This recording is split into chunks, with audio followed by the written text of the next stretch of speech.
पंचवटी में रहकर रघुनाथ जी देवताओं और मुनियों को सुख देने वाले चरित्र कर रहे थे। इधर खरदूषण का विध्वंस देखकर शूर्पणखा ने जाकर रावण को खूब भड़काया।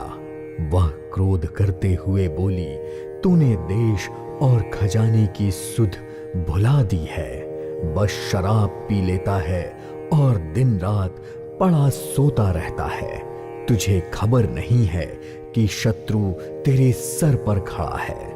ऐसा कहकर शूर्पणखा बीच सभा में अनेकों प्रकार के विलाप करते करते वहीं बैठ गई और रो रो कर कहने लगी, अरे दसग्रीव, सोच क्या तेरे जीते जी मेरी ऐसी दशा होनी चाहिए।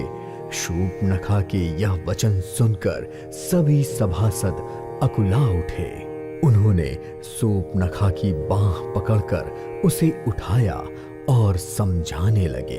तभी लंकापति रावण ने कहा, अपनी बात तो बता कि किसने तेरी नाक कान काट कर ऐसी हालत की है। यह सुनते ही वह बोली, अयोध्या के राजा दशरथ के पुत्र ने मेरी यह हालत की है। वह पुरुषों में सिंह के समान है और वन में शिकार खेलने आया है। मुझे तो ऐसा लगता है कि जैसे वह पृथ्वी को राक्षसों से रहित कर देगा, जिसका बल पाकर मुनि लोग वन में निर्भय होकर विचरने लगे हैं। वह देखने में तो बालक है, पर है काल के समान। वे परम वीर और श्रेष्ठ धनुधर है। वह अनेकों गुणों से युक्त है।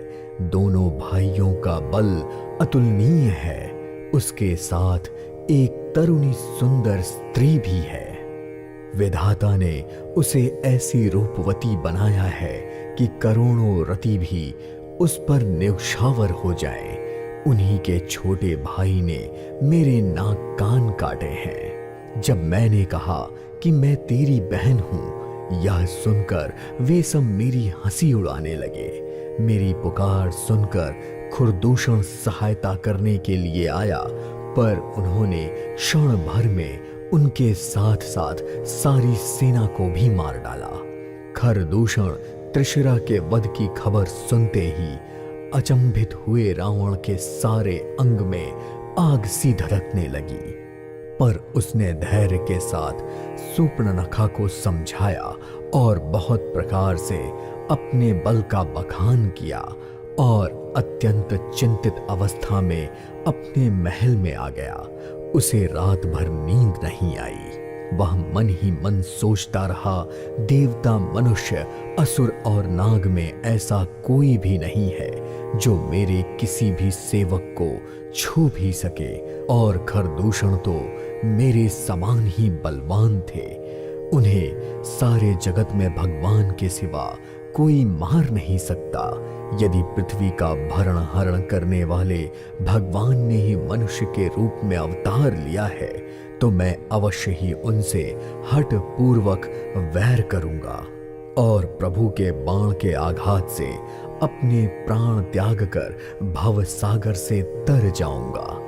इस तामस शरीर से भजन तो होगा नहीं, इसलिए मन, वचन और कर्म से अब मेरा यही दृढ़ निश्चय है। और यदि वे मनुष्य रूप में कोई साधारण राजकुमार होंगे, तो उन दोनों को रणभूमि में जीतकर उनकी स्त्री को हर लाऊंगा। ये सोचकर रावण रथ पर चढ़कर अकेले ही वहां के लिए चल पड़ा, जहां समुद्र के तट पर मारीच रहता था। उधर लक्ष्मण जी जब वन में कंदमूल, फल आदि लेने के लिए चले गए, तो श्री रामचंद्र जी हंसकर जानकी से बोले, हे प्रिय सुनो, मैं अब कुछ सुंदर मनुष्य लीला करने जा रहा हूं। इसलिए जब तक मैं राक्षसों का नाश करूंगा, तब तक तुम अग्नि में निवास करो। श्री राम जी ने जैसे ही समझाकर उनसे यह कहा, वैसे ही सीता जी प्रभु के चरणों को हृदय में धारण करके अग्नि में समा गईं और उन्होंने अपनी ही छाया मूर्ति वहां रख दी, जो उनके जैसी ही शील स्वभाव की और रूप वाली थी। भगवान ने जैसी लीला रची, इस रहस्य को लक्ष्मण भी ना जान पाए। उधर मारीच के पास पहुंचे हुए रावण ने उसके सामने अपना शीश नवाया। यह देखकर मारीच ने उनकी स्तुति करके आदर पूर्वक पूछा, आपका मन किस कारण इतना अधिक व्यग्र है? आप अकेले ही आए हैं?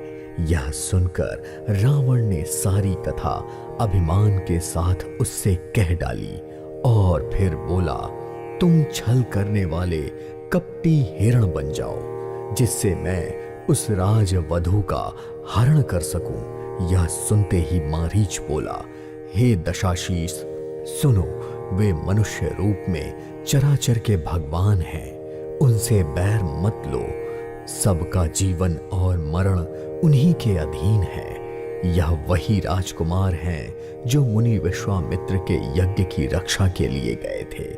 उस समय रघुनाथ जी ने मुझे ऐसा बाण मारा था जिसके प्रभाव से मैं क्षण भर में 100 योजन दूर जा गिरा था।